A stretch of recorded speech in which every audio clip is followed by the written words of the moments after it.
Welcome to Dependable Flame, where we explore vintage petrol lighters, ashtrays, tobacconiana, and other useful mechanisms. Make yourself at home. Today we have a vintage Falcon petrol lighter made in the USA of anodized aluminum, silver tone with a blue stripe adorned with silver stars across that stripe. Has a bit of a patriotic look.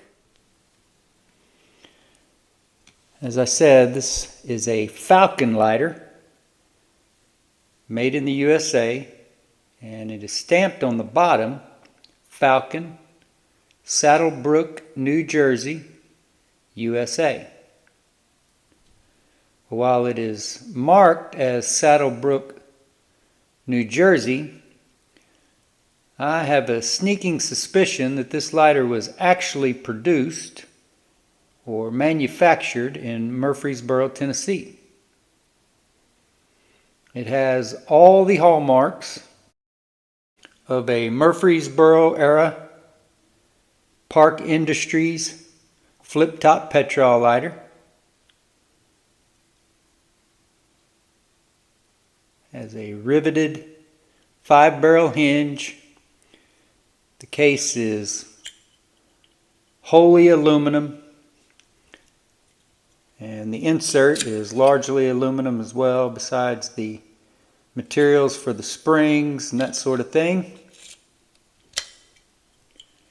The original insert from this Falcon lighter broke on me while I was trying to clean out the flint tube. Actually, before I could even really get too far down the road with that. This tube is just spinning in there, flopping around. So I'm going to include this original insert in the listing, as well as the original wick, which is a little raggedy looking. It is clean. It was a brand new lighter. But the wick is not the most structurally sound vintage wick that I have ever encountered. So again, these excess parts, the parts that came out of the lighter, in order for us to make this a working petrol lighter, will be included in this listing. I don't know if this could have possibly been made around the mid-70s, around the bicentennial. I know that Park made bicentennial lighters in a few different designs. So that could be it, but if that was the case, I would think that it would probably have some red on it as well. Either way, though, it's an interesting and attractive design.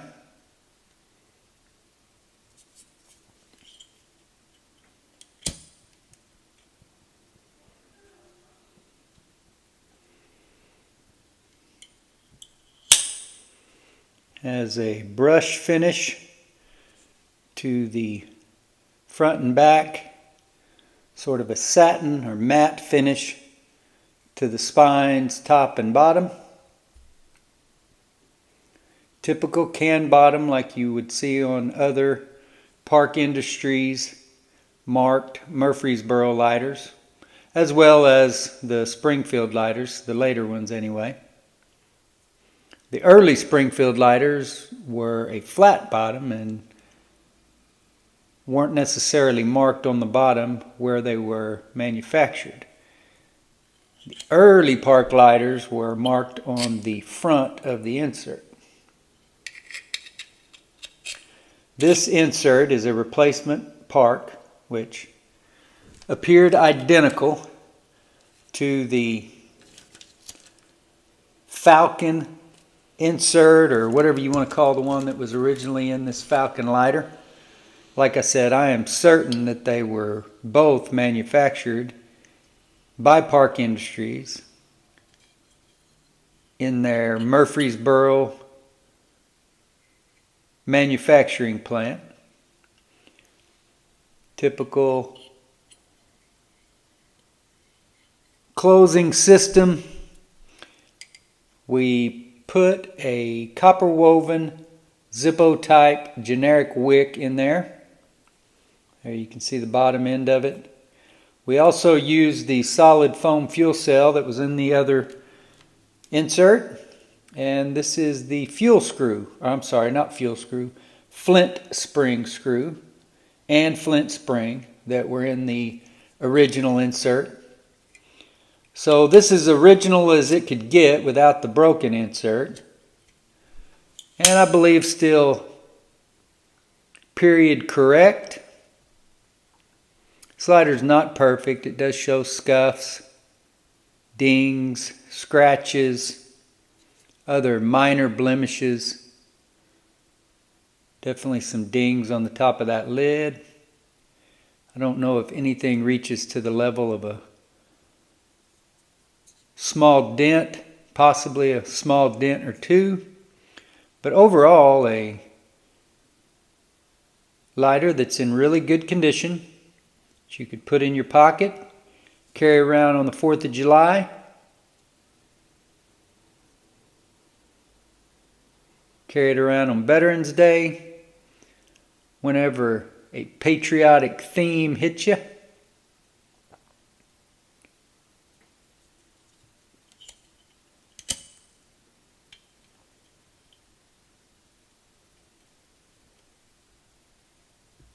Got a pretty good flame on it. And we did just fuel it up right before we made this video.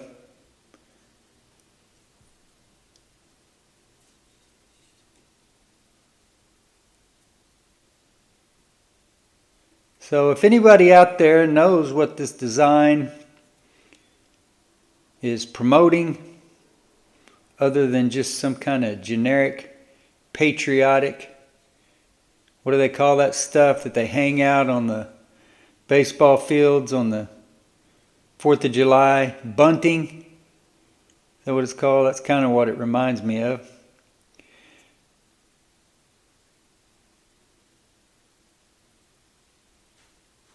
The anodizing process that is applied to these aluminum lighters gave Park the ability to put a lot of different graphics, designs, and other embellishments on the lighter at what I can only assume was a much less expensive process than the typical vintage Zippo processes like etch and paint, town and country, those different kinds of paint schemes.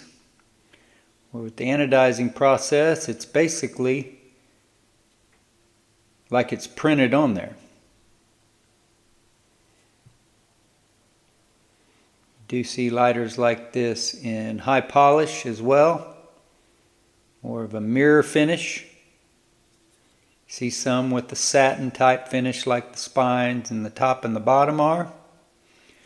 But I think this is a really interesting lighter that, if I had to say, I wouldn't really have any problem saying that I'm 99% certain that this came out of the Park Industries factory. And I've had other lighters that were marked otherwise than Park Industries. I've had one that was marked Crestcraft. I've had them that were marked Made in U.S.A. And I've also had a couple that were marked Vernon lighter that appeared exactly as this one to be a Park lighter, come from the Park factory, just with a different branded name on the bottom of it. See a little bit of vapor lock still at work there. This lighter will be listed in our eBay store soon. DependableFlame.com/current eBay listings. Until next time.